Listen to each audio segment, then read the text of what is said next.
barbers. Okay? You're not that guy, pal. Trust me. You're not that guy. Just kidding. I'm not that guy. But I am a guy. A barber, in fact. And being so, not just a barber, but if you know me, I do a number of things, including, music, video games, etc., etc. I'm just an overall nerd in whatever I do.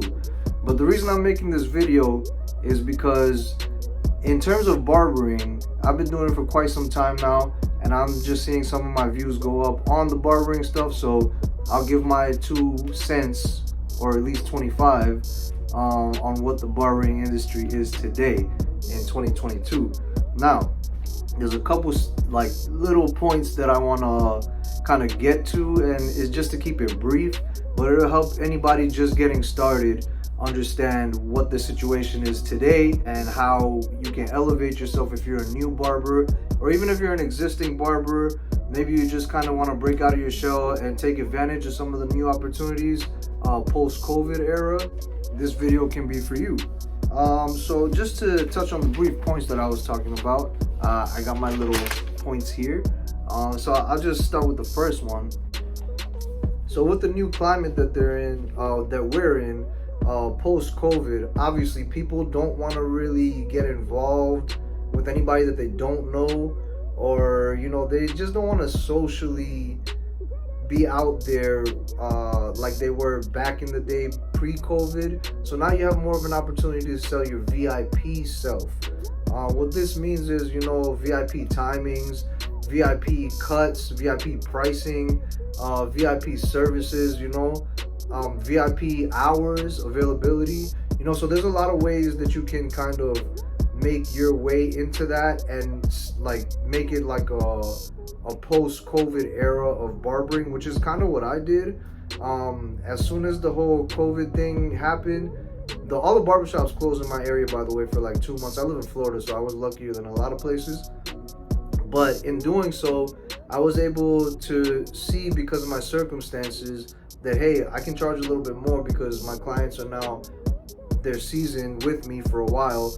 And not just that, I'm providing a service in these COVID times. It's scary for some people, and I'm still out here grinding, and I'm out here grinding for my clients to make them look good. So you can sell yourself on that by yourself. But anyways, that's just a couple things, but you can get as creative as you want with that.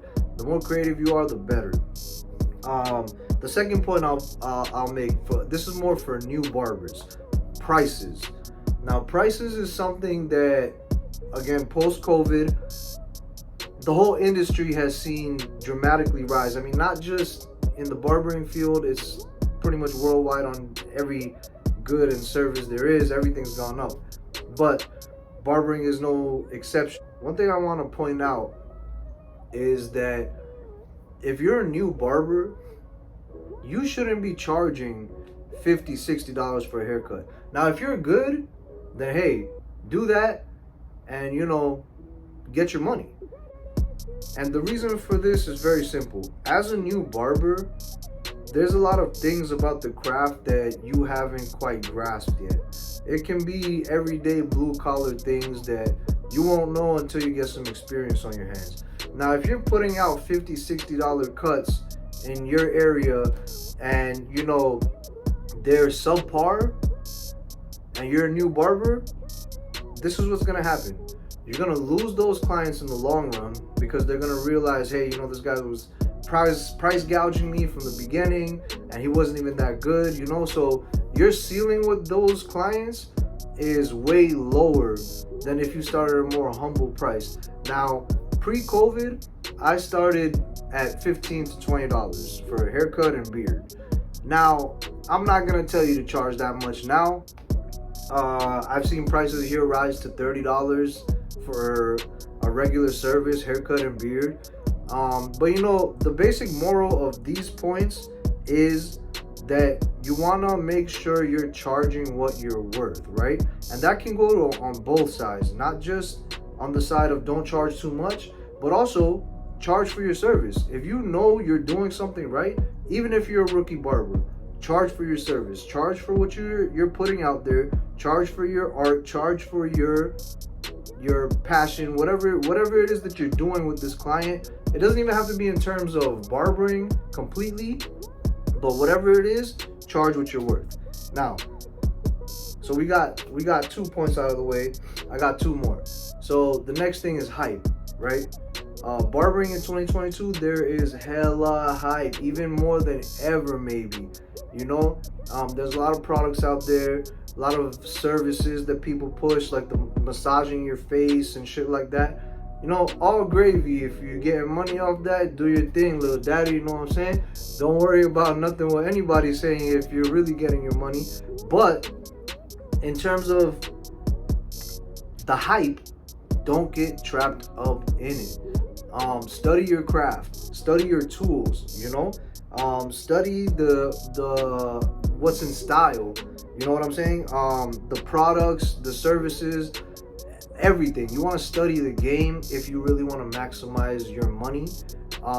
If you're doing this as something that is career-wise, that you wanna achieve goals in, or at least financially, and it's definitely possible.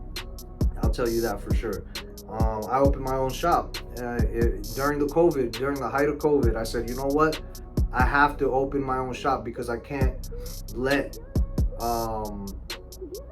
COVID dictate if I make money or not. So the fact that I can open my own shop, make it VIP.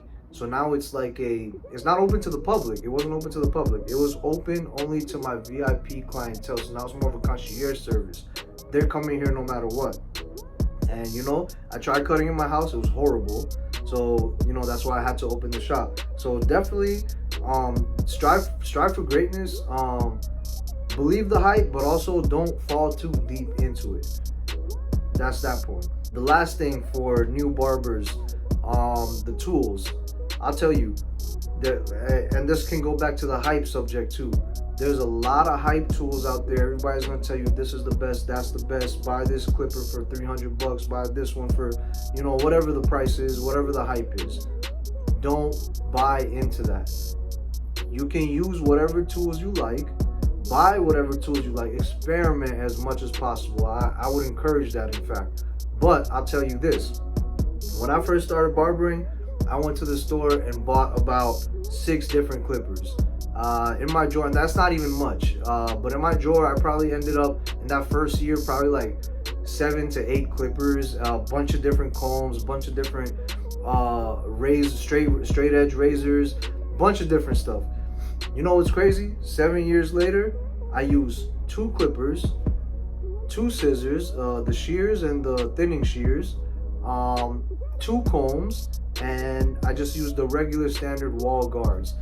And this is the simplest setup that I've been using for like 5 years. Like I said, 2 clippers, the Slimline Pro Li, which is the trimmer, and the Wall Magic Clip wireless. Both are wireless. I go for the simplicitous, is that a word? The simplistic thing, the simplest way to cut, and my cuts are fire. You know, they come out great, but I've studied the craft. I've sharpened my tools, not just my tools, but in my mind as well. Sharpen my eyes to make sure I can cut in that context, which is what I'm doing. And yeah, that's the best way that I can explain to you. Simplicity is key, but don't be shy to try new things either. Anyways, y'all, that's about it for this one.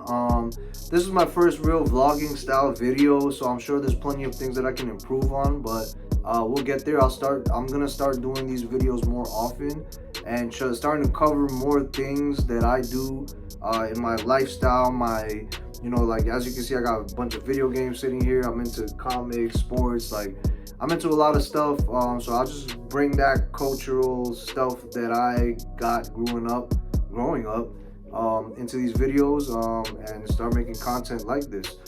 So you can comment on any improvements you think I need to make. If there's a subject you want me to elaborate on, we can do that too. Just let me know. Like, share, comment, subscribe, and thanks guys.